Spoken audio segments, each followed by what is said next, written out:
Hello there, welcome to the Saroy channel, wherever you are in the world, and I really do hope you're doing remarkably well. Loads and loads of love to each and every one of you.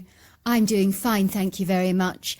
And don't forget to get that quintessential cup of tea or coffee or a glass of white wine, whatever you enjoy, because I've got a fabulous story for you tonight. So before we get started, don't forget to subscribe to the channel, click the notification bell and the thumbs up, and let's get started with tonight's story. Dear Sarah and all your lovely listeners, my name is Melissa Granger, and my story that ultimately led to my Bigfoot encounter happened when I was staying on my uncle's farm in the Kentucky countryside in 1985. Of course, I didn't want to be there. I wanted to be anywhere else in the entire world rather than stuck in a boring colonial mansion that was so old it probably harboured the unseen energies or spiritual imprints of previous residents that had long since passed away. And what if these ghostly, uninvited and unwelcome house guests were still loitering around, not even realising that they were dead? For I had heard horrifying stories indeed like that, about houses that are steeped in a rich, vibrant history, much like my uncle's home. If that thought were not bone-chilling enough for someone like myself, who had only ever slept in modern homes all my life, who in their right mind wanted to be stuck in the middle of nowhere, surrounded by acres of rolling countryside, ubiquitous trees, mountains and lakes? In theory, I know that sounds incredibly picturesque and pretty, and indeed I'm sure it is. But what about the vibrant lure of the bright lights, the buzz, the chaos, the disturbing pandemonium of New York City, with its nighttime bars, restaurants, honking taxicabs, wild parties and feisty street brawls? For it is here where I lived on surges of adrenaline and felt alive, intoxicated and mesmerised, dancing the night away to hip 80s music, while gyrating my hips and swinging and oscillating my arms with the nimble dexterity of an octopus. Then, of course, drinking far too much lemonade, secretly laced with vodka, which was a prerequisite for an evening out, which ultimately meant one invariably ended up throwing up in a taxicab. And the driver, in disgust and revulsion, threw us out of his taxi, shouting blue murder, and swearing blind that he would never pick up a bunch of obnoxious, unruly and loud belligerent teenagers ever again. Yes, you've guessed right.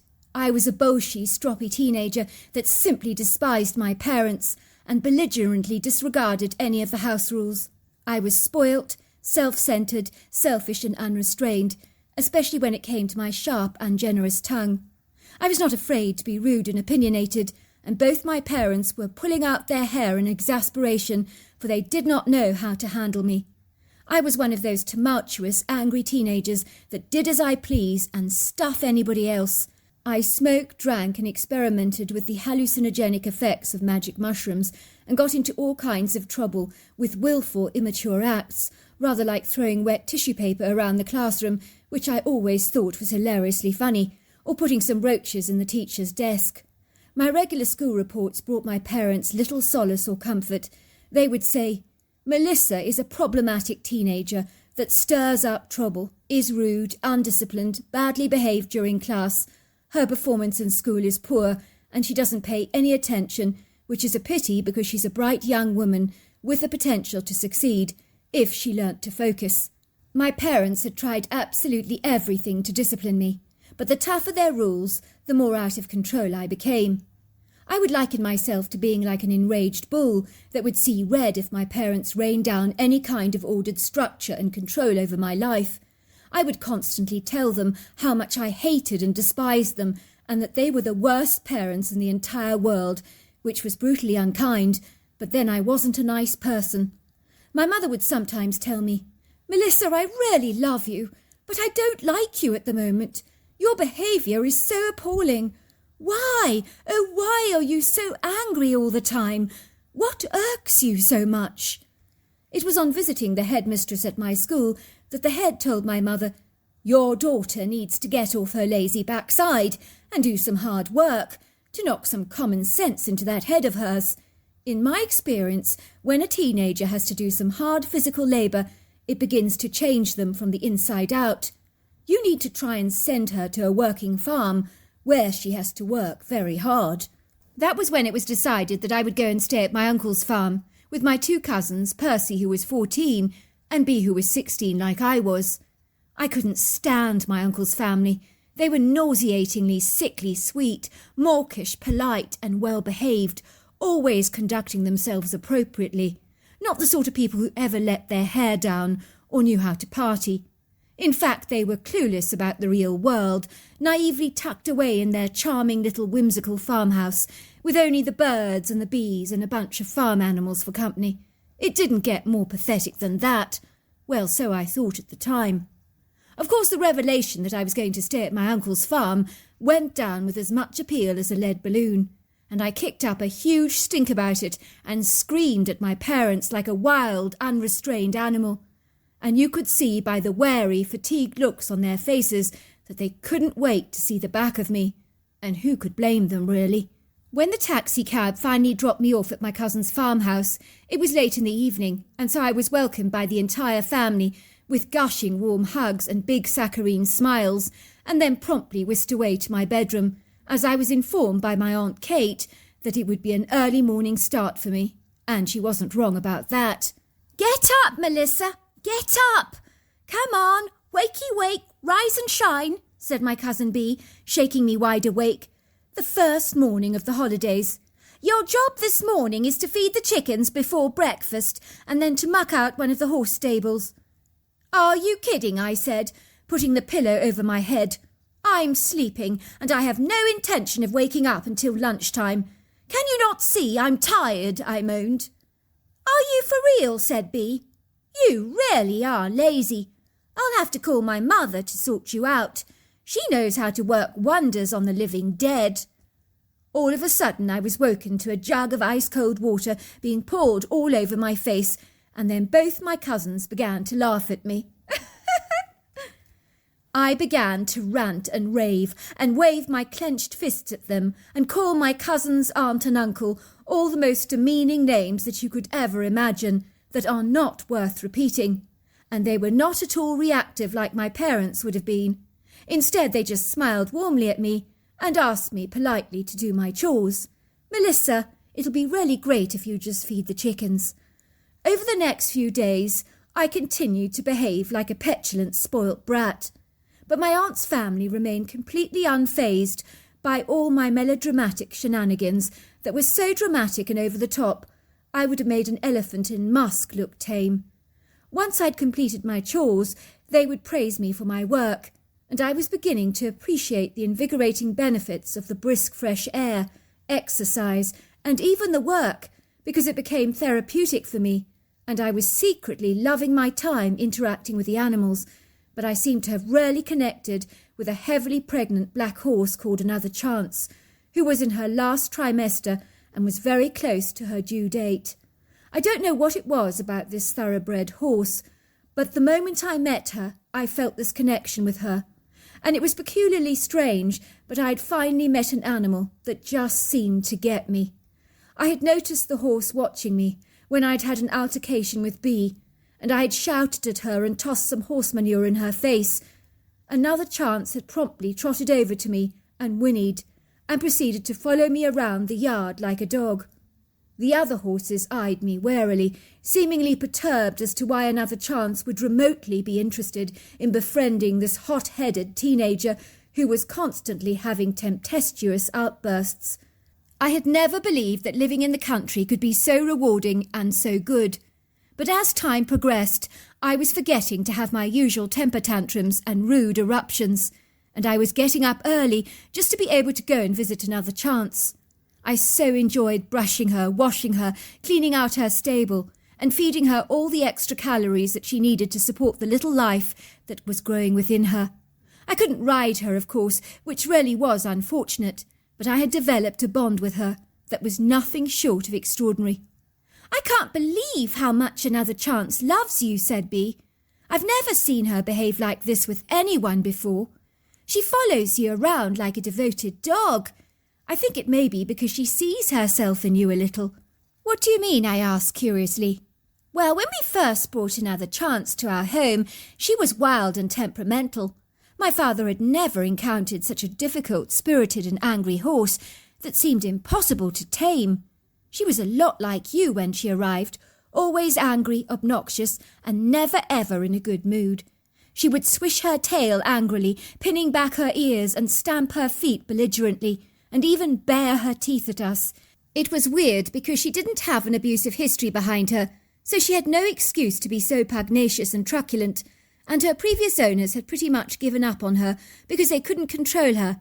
But when she came here, we put up with her horse-like tantrums and nonsense, and somehow persevered, and it paid off because she eventually calmed down, and is now docile and very happy these days, and is one horse least likely to give us any trouble. "Is that what you've been doing with me?" I asked, "putting up with me and persevering?" "Pretty much," laughed Bee. "You've got to admit it. When you first arrived here, you were incredibly temperamental, hot-headed and as rude as hell, and Dad said you were exactly like another Chance, and we needed to persevere with you like we had with her. And look, it's paid off. You're actually nice. Why do you think we called this horse Another Chance? Because we believed that there was good in her." "You think I'm a nicer person?" I asked, looking surprised. "Think so? I know so," said Bee. "I'm not going to kid. When I knew you were coming to stay with us, I was exceedingly upset, because I never liked you. You were always such a nasty piece of work, who was always having tantrums about the most ridiculous infantile things. Why, only last night, the family were talking about your transformation while you've been staying here on the farm, and everybody was saying what an incredible person you actually are. And I think that Another Chance saw the good in you, that we actually failed to see at first." "That's why I like her," I said fondly, feeding Another Chance a large chunk of my apple, which she took out of my hands with her mouth. "She got me from day one." "I think she did too," said Bee, giving me a big, warm, affectionate hug. It was true. I had changed significantly, and why I do not know, but I certainly felt different. Maybe it had something to do with this loving family's acceptance of me. Despite my very best efforts to create chaos and discord, and to ruffle feathers, they had not fought back. When I'd had a hissy fit, they had treated me with kindness, and all my anger and rage had dissipated, and these days it seemed that I was always upbeat, happy, and very positive. One day my uncle proudly told me that it wouldn't be long before Another Chance would be giving birth to a foal, as mammary secretion tests from the vets affirmed by the level of electrolytes that Another Chance was about to drop any minute. I had noticed that her waxy teats were dripping colostrum, and she was becoming nervous and uneasy, while her tail was twitching restlessly. And then, to our amazement, later the following evening, at about 9:30 p.m, finally her waters burst. Everybody was so excited, as this was Last Chance's first pregnancy, and we could see that it wouldn't be long before her little foal would be born. I was determined to stay by her side, because she had become my friend, and she was so comforted and reassured by my presence that I couldn't leave her. Before long, her cervix dilated and her uterus contracted, and we waited with bated breath for the delivery to progress. But nothing happened for a long time, and my uncle realised we needed to call out the vet, because something was clearly terribly wrong. And I could feel the heightened level of anxiety in the air, as everyone ran around in a frantic state. After the vet arrived, the delivery progressed, and the dark foal slipped out with ease, followed by the afterbirth. But we realised that the beautiful foal was dead. No one said a word, and with tears in our eyes, we watched Another Chance lick her foal and even press her hooves against it to try and awaken it. The foal remained lifeless. It was so heartbreaking, and I could sense her obvious distress. The vet told us to leave the dead foal with her for a while longer before we buried it with the afterbirth, so that Another Chance could come to terms with her foal's death. "It's very sad," he said. "Only yesterday I was at your neighbour's farm, and their horse died during her delivery, but the foal is absolutely fine. And now this happens tonight. This has not been a good week for me for foaling, but this is the downside of my job." "And a huge downside of owning animals," said my uncle. "Poor Another Chance. Do you think she's going to be all right?" he asked. "Well, you can never be sure," said the vet. Horses are as individual and unique as human beings, but things are not looking good, he said.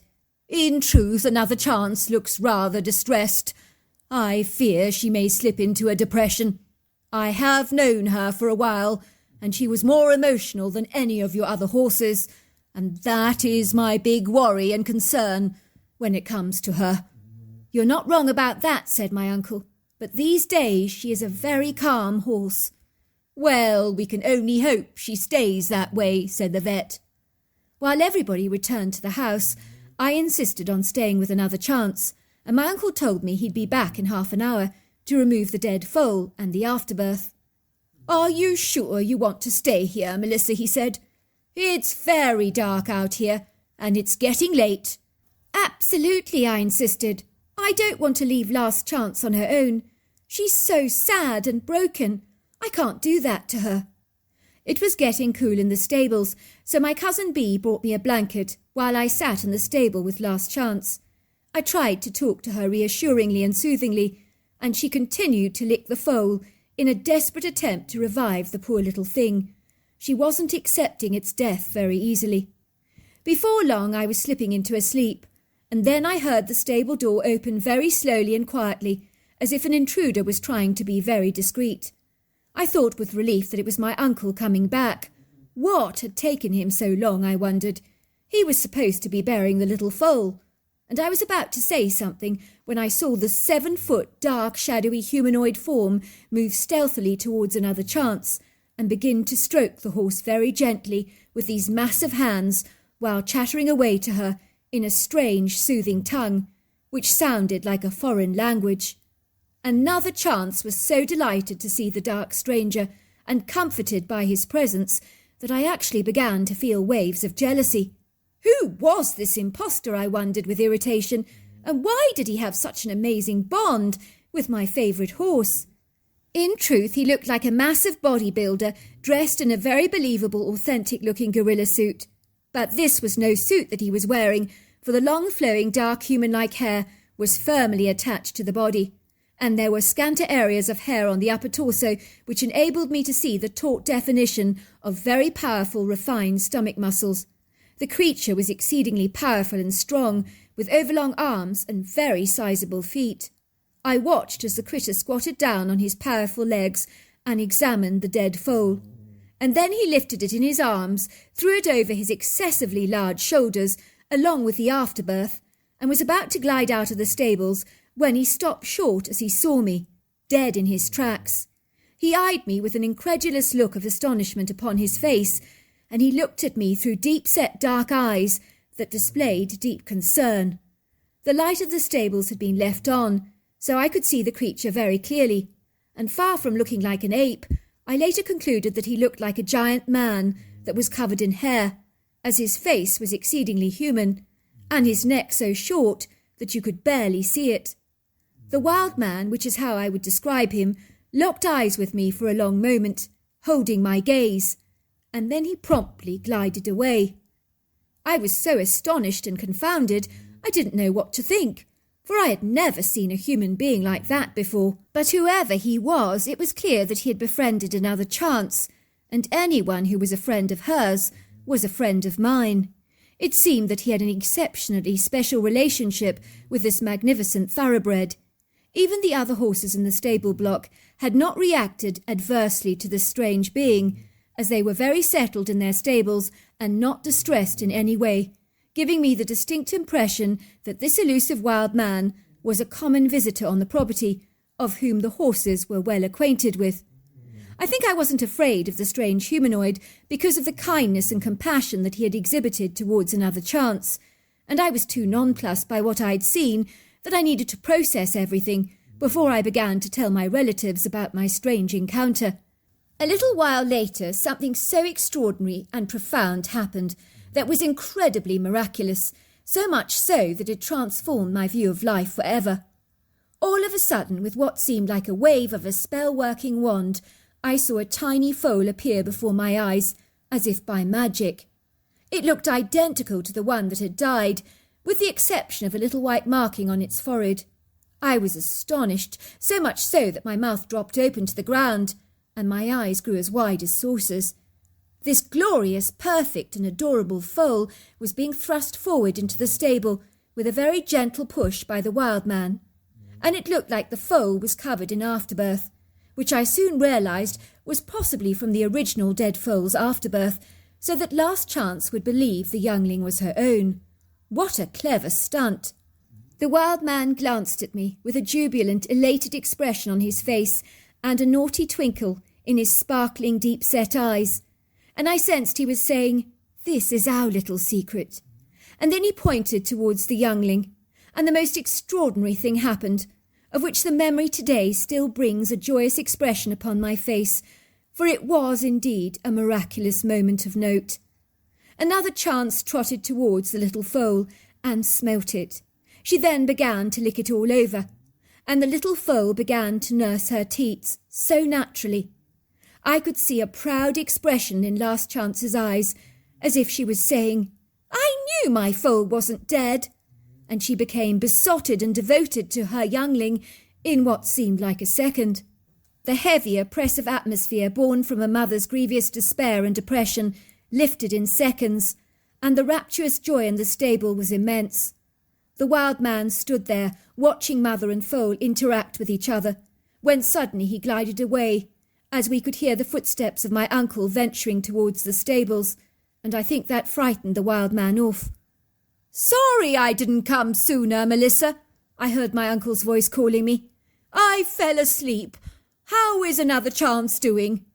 As he entered the stable and saw the nursing foal, he was so stunned, and his eyes grew wide, and his mouth opened in astonishment, and for a second he didn't know what to say. "What the heck has happened here?" he said. "The foal was dead, but now it's alive. That's not possible." I was going to tell my uncle about what happened, but I thought better of it and decided to say nothing.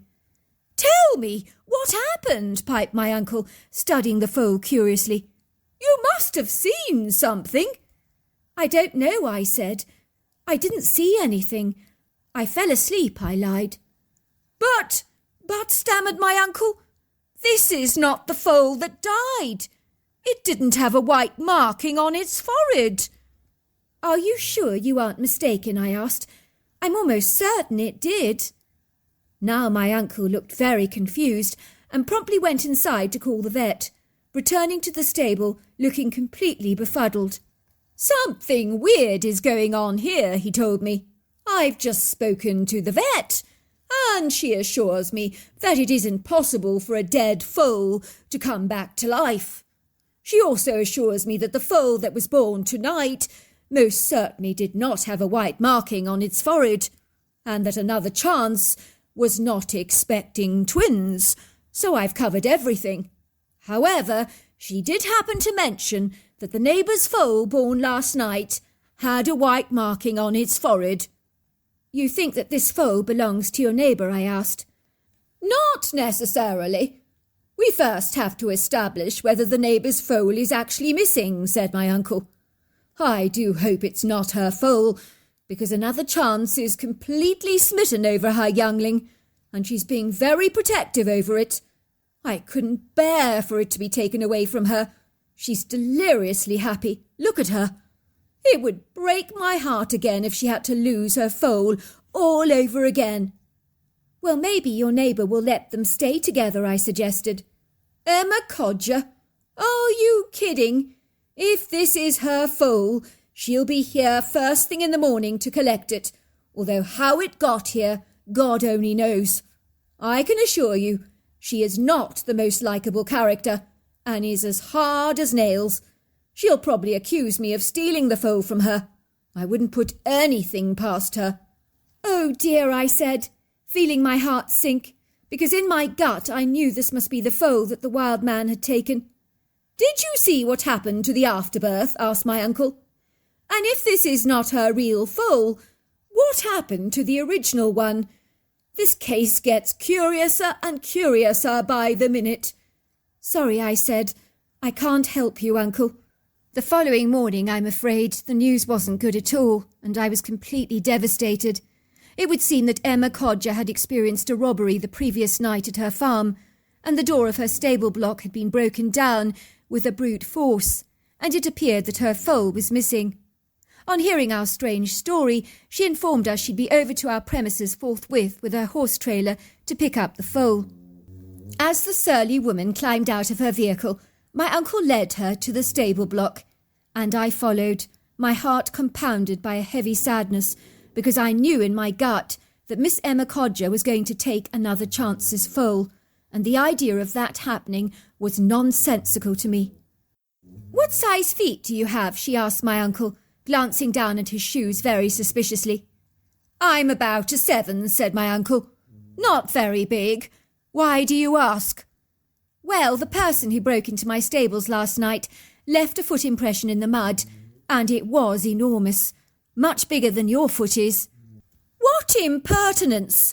Are you suggesting I took your foal, Mrs. Codger?" said my uncle, looking bereft. "I would hardly call you about the strange manner of events that have occurred in my farm of late, if that were indeed the case." Mrs. Codger stared again at my uncle's feet, and then piped. "Do you ever potter around the place without shoes on?" she asked. "Of course not," said my father, looking frustrated. "What an extraordinary question to ask me." "Come with me," he said, beckoning the frustrating woman into the stables. "This is mother and foal," said my father. "Marvellous-looking horse," said Mrs. Codger. "What a specimen! Make sure you give her some exercise to help eliminate the extra fluids in her stomach. It does look rather distended." "Look how happy mother and foal are," I piped. "They do look incredibly happy," admitted Mrs. Codger, watching how protective another chance was being towards her foal. "Why did you drag me out like this?" piped Mrs. Codger. "That is not my foal." "Are you sure?" said my uncle, looking perplexed. "Very sure," said Emma Codger, walking away from the stable block, looking a little irritated. You cannot begin to imagine how thrilled we were that another chance could keep her beloved foal. Looking back all these years later, I do wonder if Mrs. Emma Codger, on seeing how happy another chance was with her foal, secretly decided to let mother and foal stay together. Maybe there was a heart in her after all. Why I never told my relatives about the Bigfoot I encountered is an enigma even today. But it might be because I wanted to protect both the horse and the Bigfoot, and that's probably the reason. It's funny how quickly people begin to doubt themselves and their memories, as after a while my aunt and uncle, and even my own cousins, really began to believe that maybe that foal did have a white spot on its forehead after all, and had not really been dead. For to them, that was the only plausible explanation for this abnormal case. I was to learn that even the vet, when later asked about the case, could no longer remember whether the foal had a white marking on its forehead or not, and thought it likely that it probably did. I never understood why my relatives didn't have blood tests done on mother and foal to establish the truth to this conundrum, but maybe they wanted to believe in miracles. But whatever way you look at it, it was a miracle. For that night, I will never ever forget. I would go so far as to say that those summer holidays that I spent at my cousin's were indeed miraculous and life-changing. For when I returned home, even my parents barely recognised me and asked me what had happened to the angry kid inside me. I never retreated back to my old ways and ended up getting great grades at school. All these years later, I'm very happily married, with 2 children who have long since left the nest, and living in the Kentucky countryside with a beloved horse of my own from the bloodline of the little foal that was replaced in the stable on that fateful night that will never ever be forgotten. And this horse is to date one of the best horses I have ever owned, and I've called her Chosen Chance because she was chosen. But in truth, another chance has my heart forever and is sorely missed. So there you are. That's my story. What an incredible story. And to think that that mother horse was able to have a new foal. What a fabulous story. If you enjoyed it, don't forget to subscribe to the channel. Until next time, goodbye and good night.